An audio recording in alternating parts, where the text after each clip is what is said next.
बाबा कहते हो यही बच्चे मेरे ताज तुम्ही, नैन के नूर लाडलो मेरी आवाज तुम्ही, मेरी दुनिया में तेरे दम से उजाला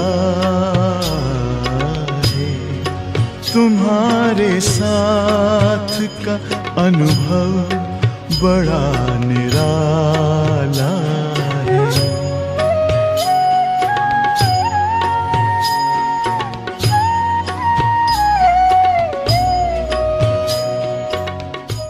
एक सर्व शक्तियां और दूसरा सर्व संबंध का अनुभव, और तीसरा बाबा ने कहा कि सर्व गुण संपन्न प्रैक्टिकल लाइफ में अभी होना है।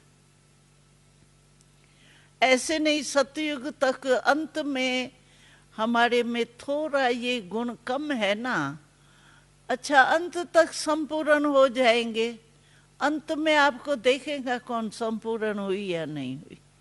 पेपर तो आपने दिया ही नहीं, पास कैसे हो जाएंगी। मानो मेरे में निर्णय शक्ति तो ठीक है, लेकिन मेरे में जो है वो अंतर्मुखता का गुण मतलब कम है। मानो मैं ज्यादा वो बोलचाल में आती हूँ, थोड़ा हल्के रूप में रहती हूँ, अंतर्मुखता का अनुभव हमको नहीं है। मानो अंत में मैं समझूं नहीं, अंतर्मुखता का गुण जो है ना वो मैं लास्ट तक संपूर्ण हो जाएंगी। लेकिन पेपर कौन लेगा मेरा अंतर्मुखी है या नहीं है।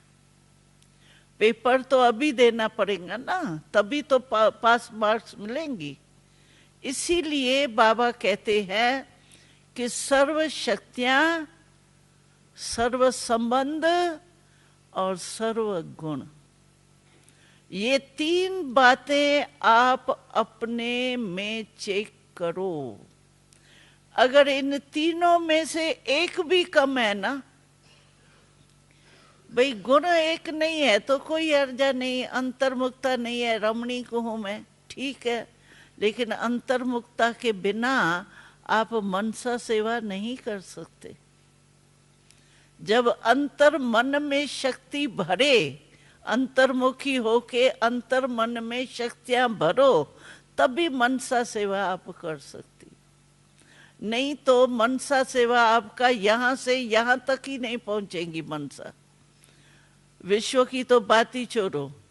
मैं समझो इस भाई को मेरी अंतर्मुखता की अभ्यास है ही नहीं।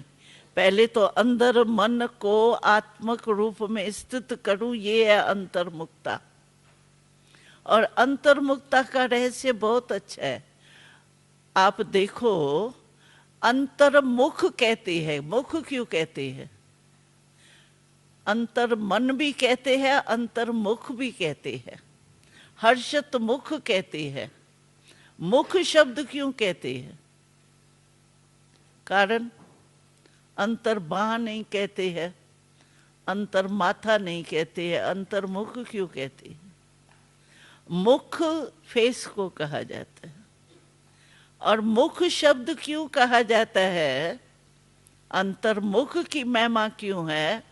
आप देखो इस फेस में जो भी हमारी 5 शक्तियां विशेष है ना, वो इसमें है।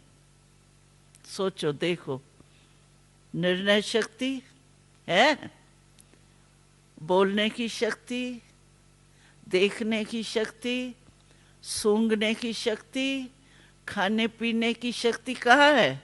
बा में है। किस में है सर्व शक्तियां? फेस में है ना। तो इसको फेस को कहते हैं मुख। तो अंतर्मुख अर्थात जो भी मेरी शक्तियां है ना, वो सर्व शक्तियां आत्मक रूप में स्थित हो, इसको कहा जाता है अंतर्मुखी। सभी शक्तियां, और विशेष आपके फेस की 5 ही शक्तियां अगर आपने जीत लिया, समझो आप विजयी है। क्योंकि मुख्य तो यही है ना शक्तियां। अगर आसक्ति होती है तो मुख से होती है ना, खाने पीने की मुख से होगी ना। सुनने की आदत होती है, सुनती रहूं, गीत सुनती रहूं, किसकी बातें सुनती रहूं, कान भी इधर है। सोचती रहूं फालतू, सोच भी यही है। देखती रहूं तो आंखें भी यही है, धोखा तो यही देती है ना। इसीलिए बाबा कहते हैं, हमारा स्लोगन है अंतर्मुखी सदा सुखी। ये स्लोगन है हमारा। जो अंतर्मुखी होगा यानी 5 ही विशेष शक्तियां आत्मक रूप में स्थित होंगी। अंदर हमारा क्या है, आत्मा ही तो है ना। तो अंतर्मुखी माना 5 ही शक्तियां हमारी आत्मक रूप में स्थित होंगी। इसको कहा जाता है अंतर्मुखी सदा सुखी। सबकी प्यारी दादी गुलजार।